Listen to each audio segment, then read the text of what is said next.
Hello everyone, Paul from Foil Drive here. And Jamie. And today we are going to take you through some really important bits of information to help you get the most out of your Gen 2 system and to hopefully drastically reduce the learning curve and get straight into the fun stuff and avoid making silly mistakes, which definitely makes life harder. Absolutely, Yep. absolutely. So we've been riding these things for 2.5 years until literally thousands of these things go all over the world.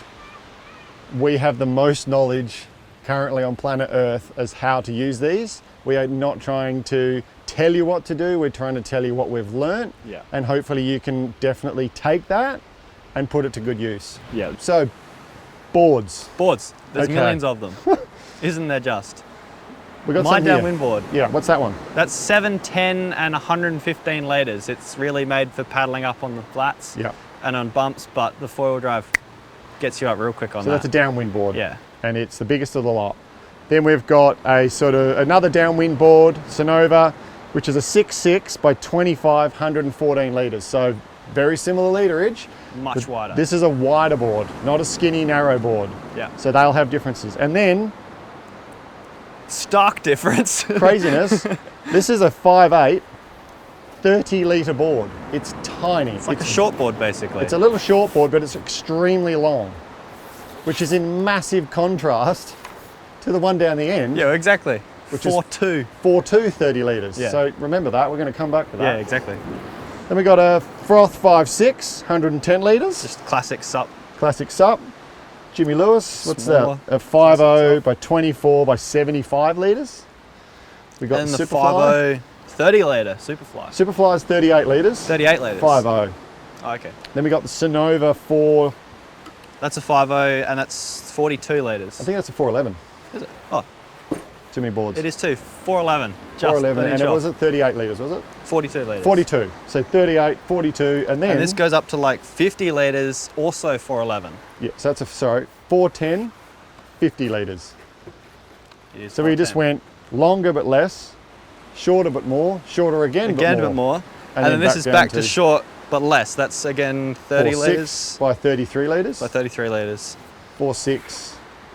This is 4.6 by 35 litres. So that's same length. This just gets a bit more volume. And then back down to the 4.2 at 30 litres axis pump, which is a pretty small board. So in preference, there's nothing wrong with any of these boards. We love them all. They have different we use ride them all. cases. We've ridden them all. They do different things. It's impossible for us to know what board you're using. Yeah, exactly. There's quite literally thousands of different brands and types and makes and models. We're going to do our best to go through them. But in short, we have always talked about length is king. Oh yeah. What does that mean, Paul? Explain more.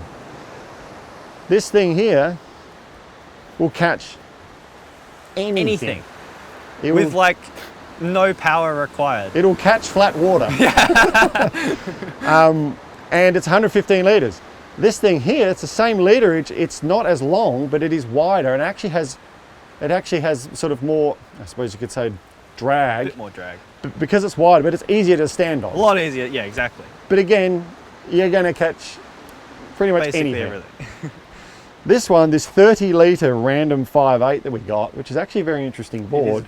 Very It's got weird. crazy amount of rocker, good Yeah. line length, but it's no literage. However, I can get up on this on much smaller foils than I can on some of these other boards down this way that has more volume, but is shorter. Yep. So I'm going to prove a point that length is more important than volume Literage, yeah. and width. For sure. And then we've got a Froth. This Froth 5.6, 110 litres is shorter than this thing, but it's quite literally got nearly 4 times the volume, and it has a very different impact. So what the impact of this is, it's going to be slower through the water initially because it has more frontal area and more surface area. But again, it has so much literage that you're standing on it. Yeah, exactly. you can You're just- not trying to stand on that Exactly. So if you're learning to foil, or you're just cruising around having fun, or you're supping, Yep. perfect. one. Perfect. You can't sup that, No. but you won't be proning this. No. You'll be proning something like that, all that. Yeah. So again, another use here. This is a bit of a hybrid. Yeah, it's like a wing hybrid sup. Ben rides this, 75 pretty litre, 5.0 Jimmy Lewis. Yep. He sups this because he's light enough, he can do it. But it's a very different scenario. Even though that's 5 foot on the dot, this Superfly is 5 foot. It's 5 foot. They're the same length. Yeah. But this is 75 litres, 38 litres. Yep. Now I can get this board up on a small wing just as easy, if not actually easier, than I can this board, even though it has double the volume. It actually goes slower through the water and has less glide because it's wider. So if you just sat down on a piece of paper and said 5.0 75 litres, 5.0 38 litres, which one's the easiest one to get up on, you would be excused if you thought 5.0 75 is the easiest one to get up on. Exactly, that's just the shape difference, really. And it's just not. Yeah. The other thing is, this is quite a sort of straight and flat board. This one here definitely has some rocker to it and a bit of curve. It'll push a bit of water. It pushes water. It's not bad, it is a characteristic. Oh, and that is like, if you want to sup and you're light, exactly, that's the board. Yeah, so because it's exactly great. Yeah. Again, we are not picking on boards. I don't want anyone getting upset. We are just talking about the characteristics and relevance to foil driving and how it works with pre-existing boards. This Superfly, and we're not sponsored by any of these brands either. This Superfly is a very interesting board. It's 5.0 38 litres. Well, you tell me to introduce yourself. Weight. Oh yeah. I'm 6'2", 95 to 96 kilos. So, and that's for reference, I think it's about 210 pounds. And I looked up your weight on the way down here. It's 175 pounds. 175 pounds, all right. 79, 80 kilos. Okay, yeah. So 95, 80, 210, 175-ish. And similar height. Similar so height. our weight distribution on the boards will be very similar in where we're putting our center. But there's a huge difference between our weight categories when it comes to power to weight, and we can get into that in a minute. Yep. And then these other boards going down the list is progressively getting smaller, but literage is all over the place. Oh yeah, exactly. So this Sonova 411 actually has more glide and is easier to get off the water than this 410 50 litre. Yeah. Again, it's only 1 inch shorter. Without question. Yeah. It's only 1 inch shorter, but it's got heaps more volume, Paul. This doesn't make sense. Again, this has an enormous amount of rocker. It has a very turned up nose. In its defense, it's primarily a winging board. Yeah. And quite sharp rails as well. That makes a difference too. Which sucks it to the water. So it's a winging board. I'm not picking on it. It's just a winging board. How many people own winging boards and are going to strap a foil drive to it? Lots. So we're going to demonstrate how this takes off far easier than that with only 1 inch longer and less literage. Yep. F146, I love this board. That's a really surprisingly amazing board to ride, actually. I love this thing, but it does come with considerations at my body weight. I can't get it up on the flat water with certain wings. But if in the ocean catching a wave, I can. Yeah. Again, horses for courses. And this is a very interesting comparison. The Apple Tree, also the same length, but 2 extra litres, but it's a different hull shape. I haven't ridden the Apple Tree yet. Neither of us have ridden this yet, and it's only just come in. So, but I suspect this will be easier to get off than that because of the wide tail and the flat hull. Cool. And then we got the 4.2, which that's a pretty small board. It's pretty small. I've ridden it a few times. Being 4.2, she's hard to get up on. But once you're up, it's great. So hey, that's another comparison. And again, the reason for this video is we don't want people making assumptions on one person's experience, because we don't want people going out and buying the wrong thing or assuming they can't do something just because they've come across one random line of text on a Facebook chatter. Yeah. So when we say it's hard to get up on, that's probably because we're striving to ride a really small wing. You could ride this 4.2 and put a big wing on it and get up fine. You could ride that 115 litre downwind board, and even though it should be able to catch anything, if you go and put a 600 square centimetre if you put my 7.9 race foil on or something like that, it's going to be tough. You've got to be practical. Yeah. So in trying to sum all this up, trying to keep this short, length trumps volume, and volume is trumped by width. So it goes down in that category. Length, width, volume.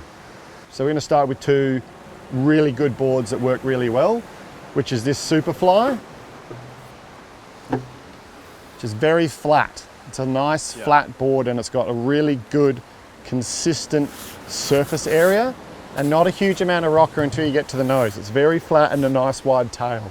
Yeah.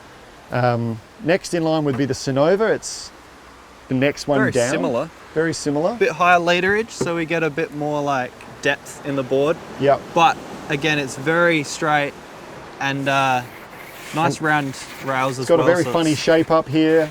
It feels good on the waves, but again, it's flat. What the point we're trying to get across is a flat board with nice, good surface area glides over the water much easier, Yeah. which is in massive contrast to something like this, which has quite a lot of rocker, which does also bring into consideration your box when it's sitting on here. If you've got a very short board with a heap of rocker, the nose cone does have a gap, Yeah. which it's best to fill that in. We do have foam spacers in the kit, but if they're really aggressive, you might need to make your own little spacer to fill into that. And I think the North Yes. 410 50 litre. So this North is quite different to the rest of them. It's quite flat until about here, and then it drastically curves away, Correct. which can induce like a bow wave in front of you. That's just basically a little bit of drag. Yeah.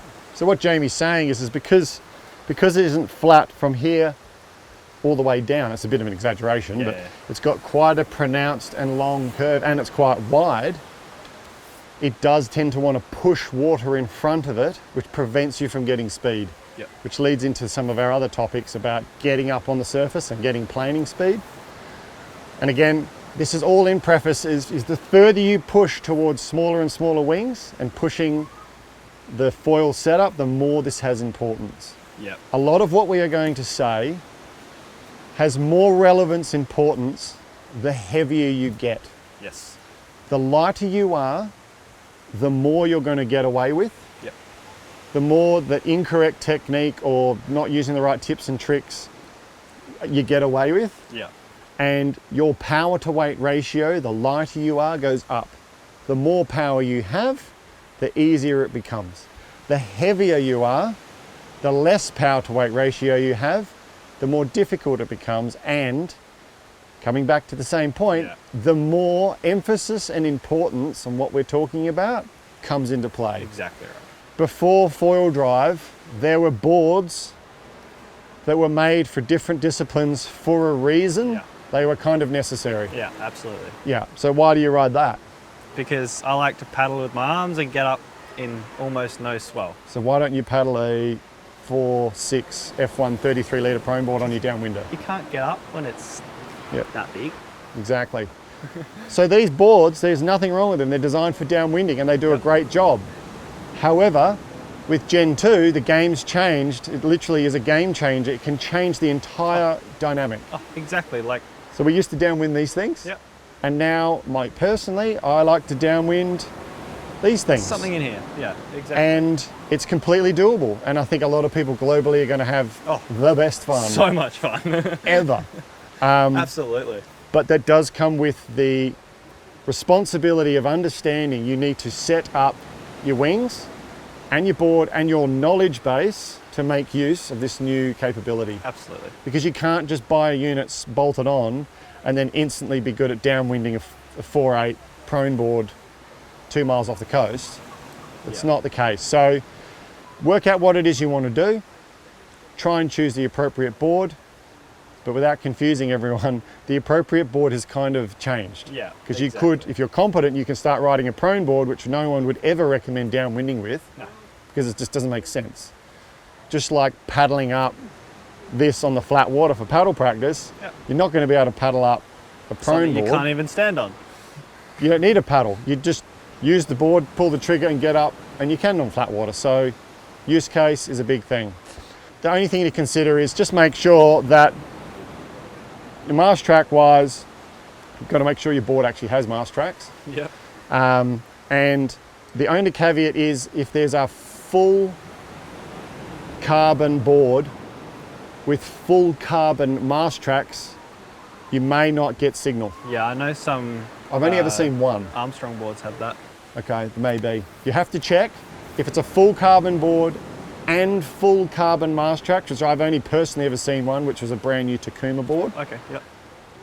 The signal, it may not work. So you might want to check with your board supplier if they've got carbon tracks. It's okay to have a carbon board, but you can't have full carbon tracks and full carbon board. Yeah, it's almost impenetrable. It's impenetrable. So I'm sorry about that. Yeah.